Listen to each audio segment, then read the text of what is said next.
Hi friends, ప్రయాణం అంటేనే అల్లరి, పాటలు, సందడి అనుకుంటాం. కానీ ఇప్పుడు ట్రెండ్ మారింది. ప్రపంచవ్యాప్తంగా పర్యాటకులు ఇప్పుడు మౌనం వెతుకుంటూ వెళ్తున్నారు. అదే సైలెంట్ టూరిజం. అసలు ఈ నో టాక్ ట్రావెల్ అంటే ఏంటి? మనుషులు మాటలు వదిలేసి మరీ ఎందుకు ప్రయాణాలు చేస్తున్నారు? ఈ ఇంట్రెస్టింగ్ గ్లోబల్ ట్రెండ్ గురించి ఇప్పుడు చూద్దాం.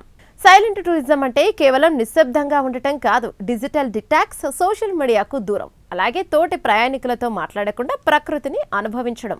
ముఖ్యంగా ఫిన్లాండ్, ఐస్లాండ్ వంటి దేశాల్లో ఈ ట్రెండ్ వేగంగా పుంజుకుంటోంది. అక్కడ సైలెంట్ హైకింగ్, సైలెంట్ రిట్రీట్స్ వంటివి ఇప్పుడు హాట్ కేకుల్లో అమ్ముడవుతున్నాయి.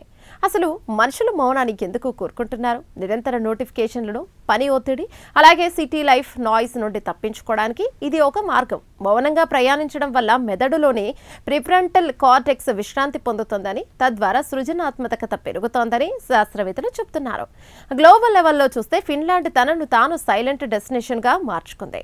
అక్కడ సైలెన్స్ అనేది ఒక లగ్జరీ ప్రోడక్ట్. అలాగే జపాన్లోని కొన్ని మఠాల్లో మౌన ధ్యానం కోసం పర్యాటకులు క్యూ కడుతున్నారు. అమెరికా, యూరప్ దేశాల్లో సైలెంట్ డిన్నర్లు కూడా ఇప్పుడు ఫేమస్ అవుతున్నాయి. ఇప్పుడు హోటళ్లు కూడా ఈ ట్రెండ్ను అందిపుచ్చుకుంటున్నాయి.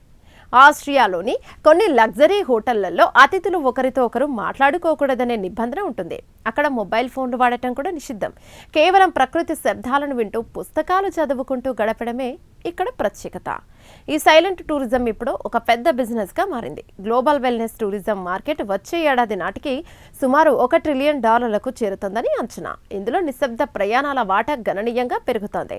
టూర్ ఆపరేటర్లు ఇప్పుడు ప్రత్యేకంగా నో టాక్ ప్యాకేజీలను రూపొందిస్తున్నారు. నిజానికి మాటలు లేని చోటే మనిషి తనను తాను కనుగొంటాడని ఈ ట్రెండ్ నిరూపిస్తోంది.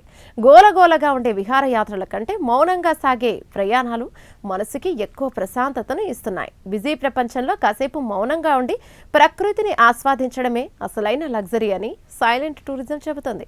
ఈ స్పెషల్ ఫీచర్ పై మీ అభిప్రాయాలను కామెంట్ చేయండి. ఇలాంటి కథనాల కోసం మా ఛానల్ని సబ్స్క్రైబ్ చేయండి.